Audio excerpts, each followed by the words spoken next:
di balik kemegahan kerajaan Velmora, di balik istana yang berdiri megah, di bawah langit biru yang abadi, hidup seorang gadis yang tak pernah dianggap ada. Namanya Lyanna. Sejak kecil, ia dibesarkan sebagai pelayan istana menyapu lantai marmer, mengangkat beban berat, dan mendengarkan hinaan para bangsawan yang seolah tak henti menancapkan luka di hatinya. Bagi dunia, Lyanna bukan siapa-siapa. Ia hanyalah bayangan, bagian dari debu yang mengotori sepatu para ningrat. Tak punya hak untuk bermimpi, apalagi dicintai. Namun, siapa sangka, di balik kelembutannya yang diam, tersembunyi takdir yang kelak akan mengguncang mahkota. Dan semuanya dimulai dengan pengkhianatan dan kematian. Hari di mana segalanya berakhir dan dimulai. Malam itu, kerajaan merayakan ulang tahun ke-25 putra mahkota Raelan. Istana disinari ribuan lentera, musik, dan gelak tawa para bangsawan memenuhi udara. Pesta yang sempurna bagi mereka yang memiliki gelar dan kehormatan. Sementara itu, Lyanna berdiri di sudut aula yang megah, mengenakan gaun lusuh pelayan, menggenggam nampan berisi anggur dan makanan. Kepalanya tertunduk, matanya tak berani menatap siapapun. Ia hanya bagian dari perabotan, bukan manusia. Namun tiba-tiba, teriakan lantang memecah keriuhan. Pelayan itu. Ia mencuri permata kerajaan. Suara itu milik Lady Serafini Rowenhurst, Tuan Putri yang kejam, namun disanjung semua orang. Semua mata tertuju pada Lyanna. Bisik-bisik penuh kebencian mulai bergema. Para bangsawan mencibir. Para selir tersenyum sinis. Semua seolah melupakan bahwa gadis itu bahkan belum berbicara sepatah kata pun. Hamba tidak pernah menyentuh permata itu, bisik Lyanna.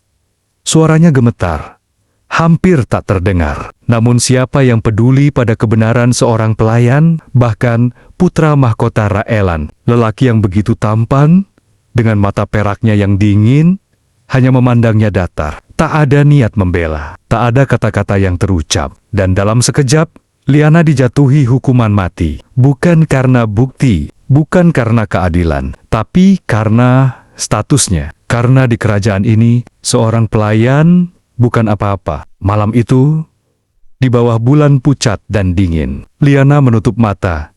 Air matanya jatuh perlahan. Nafas terakhirnya terhembus dalam keheningan. Jadi, inilah akhirnya. Hidup yang tak berarti, mati tanpa suara. Namun, di saat kegelapan menyelimutinya, sesuatu terjadi. Kilasan, cahaya, kepingan, kenangan, suara lirih yang tak ia pahami. Dan saat ia membuka mata, ia kembali. Bukan di dunia kematian, melainkan di 7 tahun yang lalu. Di hari saat semuanya bermula, udara pagi di kerajaan Velmora begitu sejuk, namun dada Lyanna serasa terbakar. Ia terduduk di tepi ranjang kayu tua, kedua tangannya gemetar, keringat dingin membasahi pelipisnya. Nafasnya terengah, matanya terpaku pada jari-jarinya yang begitu muda, begitu hidup. Aku kembali, ya, ia kembali. Kembali ke tubuh mudanya, ke usia 18 tahun, ke hari ketika semua kesalahan, semua pengkhianatan belum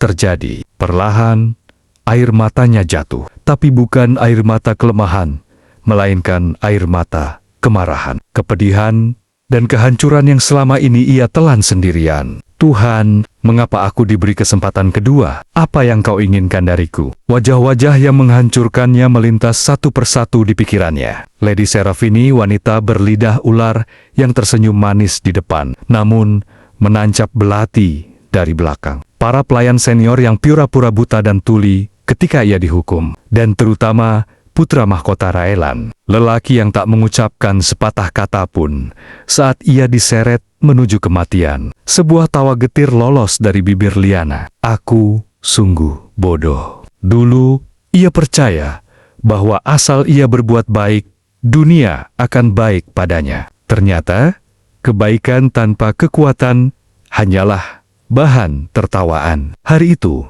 saat langkahnya menapaki lorong-lorong istana untuk pertama kali lagi, Lyanna menegakkan kepala. Ia masih pelayan. Ia masih tak punya gelar. Tapi ia bukan gadis yang sama. Setiap pelayan yang menatapnya sinis, setiap bangsawan yang mengabaikannya, ia hafal wajah-wajah mereka. Ia tahu apa yang akan terjadi, dan ia berjanji dalam hatinya, kali ini aku tak akan terinjak, aku tak akan mati sia-sia. Namun takdir seperti mempermainkannya. Di aula istana, untuk pertama kalinya dalam kehidupan barunya, matanya kembali bertemu dengan sosok yang mengisi mimpi-mimpi buruknya selama bertahun-tahun. Putra mahkota Raelan. Sosok tinggi dengan rambut hitam legam, mata perak sedingin musim dingin, dan langkah angkuh yang memerintah tanpa kata. Dulu, ia menunduk. Dulu, ia gemetar. Tapi, kali ini, Lyanna mendongakkan kepala. Mereka bertatapan. Sesaat, hanya sesaat. Namun sorot matanya berkata, lebih dari ribuan kata. Aku bukan budakmu. Mata Raelan menyipit sejenak heran, karena pelayan kecil yang dulu menunduk, kini berani menatapnya. Malamnya, Lyanna duduk sendiri di ranjang lusuh, jemarinya meremas kain gaunnya, dadanya sesak menahan emosi. Aku takut, aku marah, aku muak, tapi aku hidup. Perlahan, ia menutup mata, menghembuskan napas panjang. Mulai besok, aku akan melangkah. Sekecil apapun, aku akan berjuang. Karena satu hal yang takkan pernah ia lupakan, takdir tidak diberikan, takdir diperjuangkan. Dan kali ini, Lyanna Everhart tak akan kalah. Hari-hari di Istana Velmora selalu sama. Megah di luar, busuk di dalam. Namun bagi Lyanna, semuanya terasa berbeda. Ia berjalan di lorong-lorong marmer yang dingin, tempat yang dulu membuatnya takut, bahkan untuk mengangkat kepala. Tapi kini, setiap langkahnya menyimpan amarah yang mendidih dan tekad yang tak bisa dihancurkan. Setiap bisik-bisik pelayan, setiap tatapan merendahkan, semua ia simpan dalam hati. Ia mencatat, menghafal, karena Lyanna yang dulu telah mati. Pagi itu, nasib mempertemukannya kembali dengan Lady Seraphine Rowenhurst. Gadis berambut keemasan itu melintas di hadapannya. Gaun berenda mahal bergoyang angkuh. Senyum palsunya menari di bibir, sementara matanya mata yang ia ingat jelas berkilat, seperti ular. Ah, pelayan kecil, ucap Seraphine manis.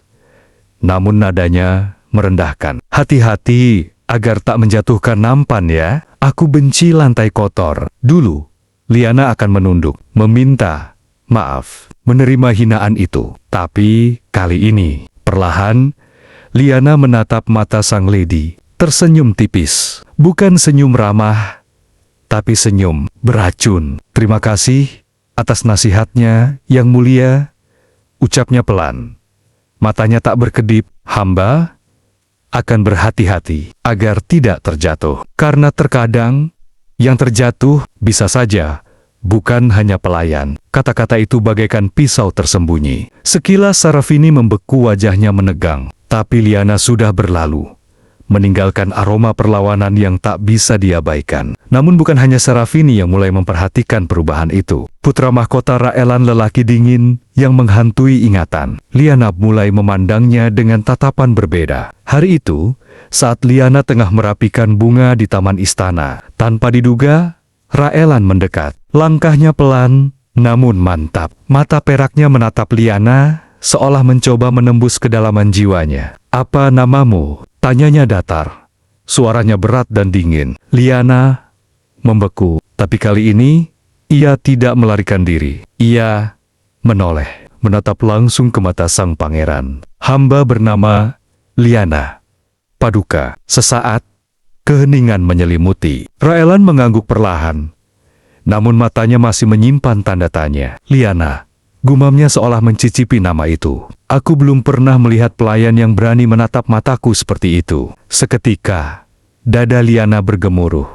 Ia tahu, ia menyalakan api yang tak bisa dipadamkan. Malamnya, di balik tembok kamarnya, Lyanna menatap jendela kecil. Air matanya menetes, bukan karena lemah, tapi karena perasaan yang bercampur aduk. Takut, marah, rindu akan hidup yang damai, hidup yang takkan pernah ia miliki. Mengapa aku harus bertemu dengannya lagi? Mengapa takdir mempermainkanku seperti ini? Tapi, Ia tahu, ini bukan tentang cinta, bukan tentang dendam semata. Ini tentang mematahkan rantai yang membelenggunya seumur hidup. Dalam gelap, ia berbisik pada dirinya sendiri. Aku akan menghancurkan panggung ini sebelum panggung ini menghancurkan aku. Dan dari kejauhan, bulan purnama bersinar pucat, seolah menyaksikan permainan yang baru saja dimulai.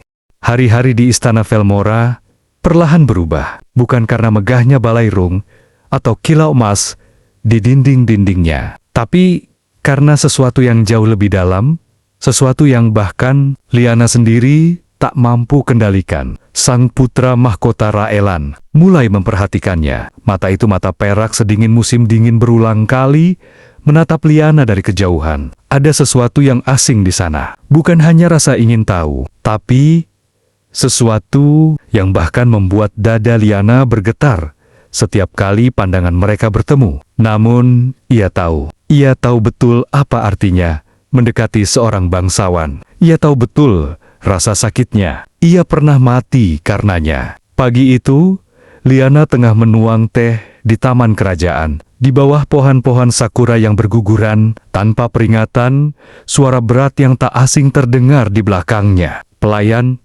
kau selalu sendiri." Langkahnya terhenti. Tangan Liana gemetar sesaat. Ia mengenali suara itu tanpa perlu menoleh. "Raelan, hamba memang biasa sendiri, Paduka," jawabnya pelan. Matanya menatap cangkir teh, seolah menatap jurang masa lalu. Raelan mendekat.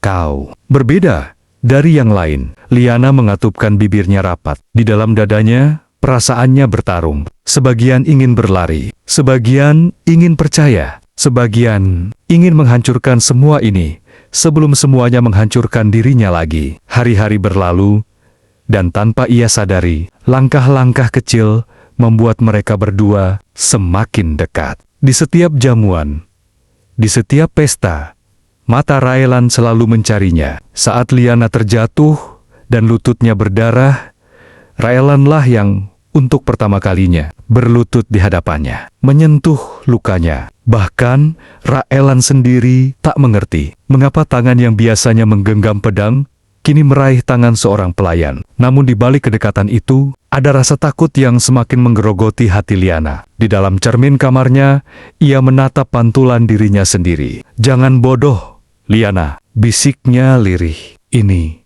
bukan kisah indah. Ini perang." Air mata jatuh. Ia teringat bagaimana ia pernah dihinakan, bagaimana ia mati dalam kehampaan. Dan kini, tangan yang dulu membiarkannya mati, malah menggenggamnya dengan lembut. Apa aku bisa mempercayainya? Atau, apakah aku akan hancur lagi? Namun, bukan hanya perasaannya yang berubah. Musuh-musuh lama mulai bergerak. Bisik-bisik tentang kudeta, konspirasi, dan darah bangsawan yang kotor mulai berhembus pelan di istana. Lady Serafini, wanita berwajah malaikat, namun berhati iblis, mulai menaruh curiga. Tatapannya menusuk Liana setiap kali mereka berpapasan. Sampai suatu hari, saat Liana berjalan sendirian di lorong belakang istana, tangan kasar menariknya paksa ke sudut gelap. "Jangan kira kau bisa merampas apa yang jadi milikku. Dasar pelayan tak tahu diri," desis Serafini. Matanya merah membara. Liana terdiam. Tubuhnya bergetar. Tapi matanya kali ini tidak menunduk. "Aku tak pernah meminta apapun darimu," bisiknya dingin. "Tapi, aku juga tak akan membiarkanmu menginjakku lagi." Tamparan keras mendarat di pipinya. Namun, Liana tetap berdiri, tersenyum, getir, dan dalam hati, ia bersumpah, "Jika aku harus jatuh, aku akan menyeretmu bersamaku." Sementara itu, di balkon tinggi istana, Raelan berdiri menatap ke arah taman di kejauhan. Angin malam meniup rambut hitamnya. Wajahnya kelam. Pikirannya dipenuhi bayang-bayang sang pelayan yang entah mengapa mulai merobek dinding beku di hatinya. "Siapa kau sebenarnya, Liana?" bisiknya lirih. Di malam sunyi itu, dua hati yang terluka mulai saling mendekat, tapi bayang-bayang pengkhianatan dan darah mulai menunggu di ujung jalan. Dan Liana tahu, dalam dunia ini, cinta bukanlah pelindung. Cinta bisa jadi racun. Angin musim semi di Velmora terasa dingin menusuk tulang. Namun yang lebih membekukan bukanlah cuaca, melainkan ketakutan yang mulai tumbuh di hati Liana. Hari-hari berlalu, dan desis-desis gelap mulai menyebar seperti racun. Bisikan kudeta, bisikan pembunuhan, bisikan bahwa tahta akan segera direbut, dan darah akan tumpah. Dan di tengah badai yang akan pecah itu, nama Liana terus disebut, bukan sebagai saksi, tapi sebagai umpan. Sore itu, Liana tengah menyapu halaman istana, ketika seorang pelayan lain mendekat dan berbisik cepat, "Lady Serafi, mencari-cari cara menjatuhkanmu. Ada yang aneh di sayap timur istana. Jangan ke sana malam ini." Tubuh Liana menegang. Ketakutan lama yang pernah merenggut nyawanya mulai merayap ke dasar jiwa. Tapi bukan hanya ketakutan yang menyelimuti dirinya, ada amarah, ada tekad yang tak bisa lagi dipadamkan. Aku tak akan dibunuh lagi. Aku tak akan mati sia-sia lagi. Namun takdir mempermainkan. Malam itu, di balairung istana yang diterangi ribuan lilin, pesta topeng diadakan. Para bangsawan tertawa, berdansa, menyusun tipu daya dengan senyum manis di bibir. Di tengah keramaian, Liana merasa tubuhnya menggigil. Sesuatu yang buruk akan terjadi. Lalu, saat ia berbalik di sanalah dia, putra mahkota Raelan, mengenakan topeng perak. Tatapan matanya terarah padanya, seolah hanya dia yang ada di ruangan itu. "Menari bersamaku," bisik Raelan pelan, namun tak bisa ditolak. Saat tangan mereka bersentuhan, hati Liana bergetar hebat. Bukan karena cinta, tapi karena ketakutan. Karena ia tahu, dulu tangan ini tak menolongnya. Dulu tangan ini diam saja saat ia dihancurkan. Namun, kini tangan itu memegangnya erat. "Kau bukan pelayan biasa," ucap Raelan pelan, lirih seperti bisikan angin. "Aku bisa merasakannya." Mata itu, mata yang menyimpan luka yang dalam, air mata nyaris tumpah di sudut mata Liana. Tapi, ia tahan. Ia hanya menatap sang pangeran dengan senyum getir. "Paduka, tolong jangan memandang hamba seolah hamba berarti sesuatu." Suaranya pecah. "Hamba hanya bayangan." Namun di balik kedekatan itu, rencana kejam sudah bergerak. Lady Serafini, dengan wajah malaikatnya, berdiri di balkon istana.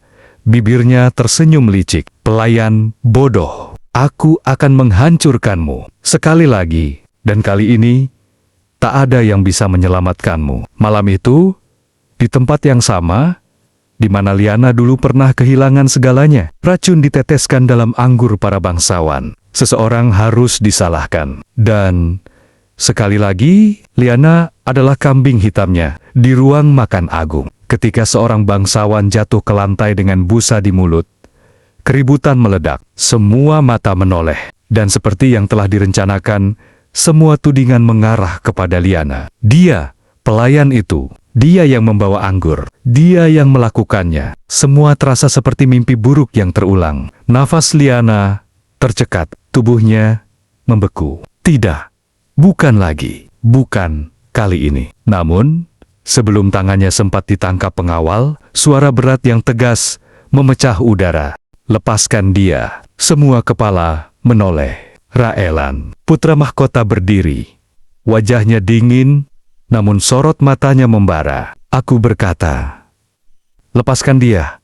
Ulangnya lebih pelan, namun suaranya bagaikan pedang yang menebas udara. Liana terkejut. Tangannya bergetar, dadanya sesak, dan untuk pertama kalinya, seseorang berdiri untuknya. Namun ia tahu, langkah ini berbahaya. Bagi Raelan, bagi dirinya sendiri. Karena di istana Velmora, cinta dan pengkhianatan selalu berjalan beriringan. Dan kadang, orang yang memegang tanganmu hari ini, bisa jadi orang yang menusukmu besok. Kerajaan Velmora tak pernah setenang kelihatannya. Di balik pesta-pesta megah dan senyuman palsu, racun pengkhianatan terus merambat di setiap sudut istana. Dan kini, badai yang selama ini disembunyikan, akhirnya meledak. Liana duduk sendirian di kamar sempitnya. Jemarinya gemetar, menahan rasa sakit yang tak terlihat. Di pipinya masih tersisa bekas tamparan Sarafini. Dan di hatinya luka lama yang terus menganga. Ia menggenggam erat liontin kecil peninggalan ibunya. Satu-satunya harta yang ia miliki. Air matanya jatuh. Mengapa aku kembali ke dunia ini? Untuk disakiti lagi? Untuk dihancurkan lagi? Namun saat bayangan masa lalu menghantam, suara dalam hatinya bergema, "Kau hidup, maka kau bisa memilih." Pagi itu, pintu kamarnya diketuk, dan di luar sana, berdiri sosok yang tak ia sangka. Putra mahkota Raelan. "Bersiaplah," ucapnya pelan. Matanya tajam. "Aku tahu kau tak bersalah. Aku tahu ada yang mencoba menjatuhkan kita berdua." Liana tertegun. "Paduka, mengapa Paduka mempercayai hamba?" Raelan menatapnya lama. Wajahnya yang biasanya dingin, kini menyimpan luka yang dalam. "Aku pun hidup di dalam sangkar, sama sepertimu." Untuk pertama kalinya, Liana melihat sisi lain dari sang pangeran, sisi rapuh, sisi manusia. Dan untuk pertama kalinya, ia mempercayainya. Hari itu menjadi hari paling kelam dalam sejarah Velmora. Di ruang tahta yang agung, konspirasi yang selama ini tersembunyi terkuak. Para bangsawan terpecah. Beberapa setia, beberapa haus kuasa. Lady Serafini berdiri di sisi salah satu adipati, menebar fitnah dengan lidah berbisa. Pelayan itu, dia yang menodai istana, dia yang meracuni darah bangsawan. Teriak Serafini lantang. Matanya merah oleh amarah. Suasana mencekam. Liana berdiri di tengah ruangan, sendirian. Di hadapan mata-mata yang haus darah, jantungnya berdegup kencang, tangannya dingin. Tapi kali ini, ia takkan tunduk. Dengan suara pelan tapi tegas, ia berkata, "Jika aku memang seekor tikus hina seperti yang kalian sebut, mengapa kalian takut padaku?" Kata-kata itu seperti cambuk yang memukul wajah para bangsawan. Namun Sarafini tak menyerah. Ia melangkah maju, tangan menunjuk Liana. Karena dia telah memikat putra mahkota, karena dia memanfaatkan belas kasih untuk menjatuhkan kerajaan ini. Semua mata kini beralih kepada Raelan. Namun pangeran itu melangkah maju, berdiri di sisi Liana. Wajahnya tak lagi menunjukkan keraguan. "Aku memilihnya," ucap Raelan lantang. "Siapapun yang ingin menjatuhkannya harus melewatiku lebih dulu." Gema suaranya bergulung di seluruh aula. Perang dingin pecah. Pedang-pedang ditarik, kepercayaan diuji. Dalam kekacauan itu, Liana menatap Raelan, dan untuk pertama kalinya, ia melihat seorang pria, bukan hanya seorang pewaris takhta. "Mengapa? Mengapa kau melakukannya?" bisik Liana dengan mata berair. Raelan menoleh. Tatapan matanya lembut, namun tajam. "Karena untuk pertama kalinya dalam hidupku, aku ingin memilih dengan hatiku, bukan dengan mahkotaku." Namun, mereka tahu, ini baru permulaan. Musuh-musuh mereka belum selesai. Dan perang baik di dalam maupun di luar istana akan segera pecah. Tapi apapun yang menanti di ujung jalan, Liana berbisik dalam hati, "Aku takkan lari lagi. Jika harus berdarah, aku akan berdarah. Jika harus jatuh, aku akan jatuh. Tapi aku akan jatuh sebagai diriku sendiri." Dan disinilah mereka berdiri, dua jiwa yang terluka, saling melindungi di dunia yang kejam. Kebenaran, pengkhianatan, dan pilihan terakhir. Istana Velmora tak lagi sunyi. Lorong-lorongnya dipenuhi bisikan ketakutan. Suara derap sepatu para prajurit menggema di setiap sudut. Dan di balik segala kemegahan yang masih berdiri, sebuah perang tanpa pedang, perang kekuasaan dan hati, mencapai titik terakhirnya. Liana berdiri di balkon tinggi, angin malam menyapu rambut panjangnya yang terurai. Dari kejauhan, ia bisa melihat ribuan lentera menggantung di halaman istana. Namun, hatinya justru tenggelam dalam kegelapan. Aku sudah sejauh ini. Namun, rasa takut tak sepenuhnya hilang. Bayangan masa lalu terus membisikkan ketakutan ke telinganya. Bagaimana ia dikhianati, bagaimana ia dijatuhkan, bagaimana semua orang yang ia percayai menusuknya dari belakang. Di balik langkahnya yang tegak, Liana masihlah manusia yang rapuh. Namun kali ini, ia tak sendiri. Langkah kaki terdengar. Ia menoleh, dan di sanalah Raelan, sang putra mahkota, mendekat dengan wajah yang berat. Mereka berdiri, berhadapan. Hening, hanya desir angin dan suara jantung yang berdetak kencang. "Apakah kau menyesal bertemu denganku?" bisik Liana pelan.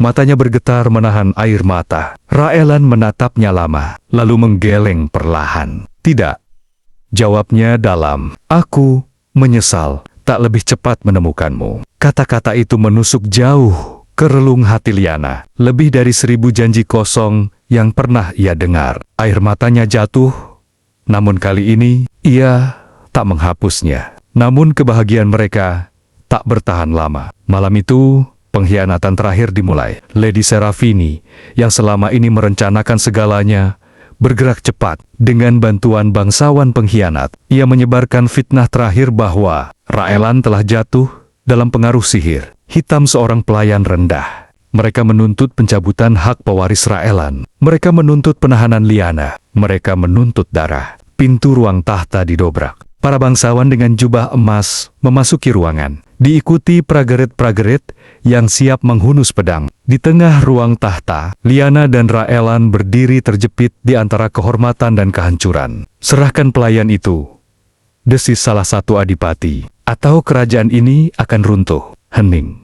Hening. Semua mata menatap putra mahkota Raelan. Dan inilah momen yang menentukan. Momen ketika seorang pangeran harus memilih mahkotanya atau gadis yang menghidupkan hatinya. Liana melangkah maju, suaranya bergetar namun tegas. "Paduka, biarkan hamba pergi. Jangan hancurkan segalanya karena hamba. Tahta adalah segalanya bagi Paduka. Hamba bukan siapa-siapa." Air mata mengalir di pipinya, tapi matanya tetap memandang lurus. Ia rela, ia siap mati lagi. Asal Raelan tetap selamat.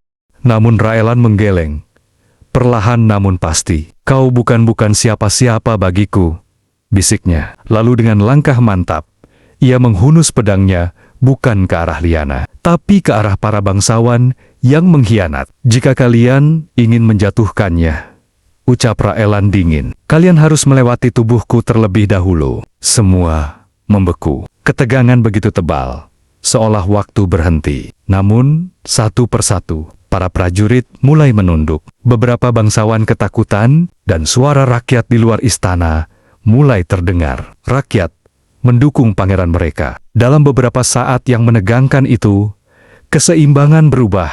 Serafini, dengan mata merah penuh kebencian, sadar ia kalah. Tak ada jalan kembali. Ia menjerit, tapi tak ada yang lagi mendengarkan. Satu persatu, sekutunya menyerah. Konspirasi itu hancur dalam sekejap. Malam itu, Velmora menyaksikan sejarah baru. Raelan tetap menjadi putra mahkota, dan di sisinya berdiri Liana, bukan sebagai pelayan, tapi sebagai wanita yang memenangkan hati sang pewaris takhta. Namun di balik kemenangan itu, Liana tahu, luka di hatinya tak akan pernah sepenuhnya sembuh. Tapi ia juga tahu, ia tak perlu sempurna untuk mencintai dan dicintai. Ia menatap langit malam. "Aku hidup." Dan untuk pertama kalinya dalam 2 kehidupan, ia tersenyum.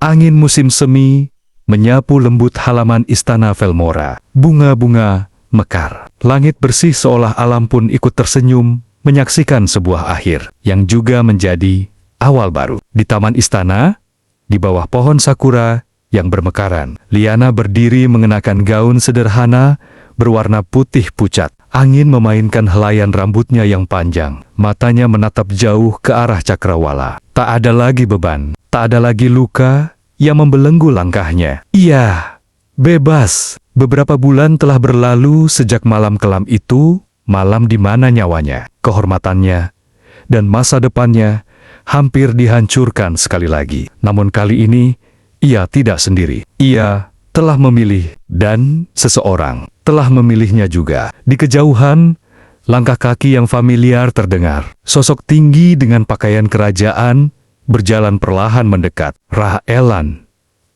putra mahkota, lelaki yang dulu dingin bagai es, kini menatapnya dengan kehangatan yang tak bisa disembunyikan. Mereka saling memandang. Hening, namun penuh arti. Tak perlu banyak kata, karena luka-luka di hati mereka telah saling mengenal. Aku masih tak percaya, bisik Liana pelan. Suaranya nyaris seperti angin, bahwa aku masih di sini, bahwa aku masih hidup. Raelan tersenyum tipis, menatapnya dalam-dalam. Kau bukan hanya hidup Liana, kau bertahan, dan kau menang. Namun Liana tahu, kemenangan bukan tanpa luka. Ia menatap telapak tangannya sendiri. Setiap goresan, setiap rasa sakit, semuanya adalah bagian dari siapa dirinya sekarang. Dulu ia pelayan, dulu ia tak punya suara, tapi sekarang ia memiliki pilihan. Bukan karena gelar, bukan karena mahkota, tapi karena ia memilih untuk melawan takdirnya sendiri. Hari itu, di bawah langit Velmora yang cerah, Raelan meraih tangan Liana dengan lembut. Aku tak tahu apa yang akan terjadi besok, ucapnya pelan. Tapi aku tahu satu hal, aku tak ingin berjalan di dunia ini tanpa kau di sisiku. Mata Liana bergetar, air matanya jatuh. Tapi kali ini, bukan air mata penderitaan, melainkan air mata kebebasan. Dengan suara nyaris berbisik, ia menjawab, aku pun tak ingin lagi hidup dalam bayangan. Aku akan melangkah, Paduka, bersama Paduka, atau bahkan tanpamu, jika perlu. Raelan tersenyum. Aku tak akan membiarkanmu berjalan sendirian lagi. Matahari perlahan tenggelam, menciptakan langit jingga keemasan, dan disinilah mereka dua jiwa yang hancur, namun utuh. Dua hati yang terluka, tapi berani mencintai. Karena mereka tahu, takdir bisa diputarbalikkan, luka bisa sembuh, dan cinta bisa lahir dari kehancuran. Di istana yang pernah menyaksikan air mata dan darah, kini berdiri seorang gadis yang dulu hanyalah pelayan. Kini, ia adalah Liana, yang menulis sendiri takdirnya, yang tak lagi menjadi bayangan, tapi cahaya. Tamat.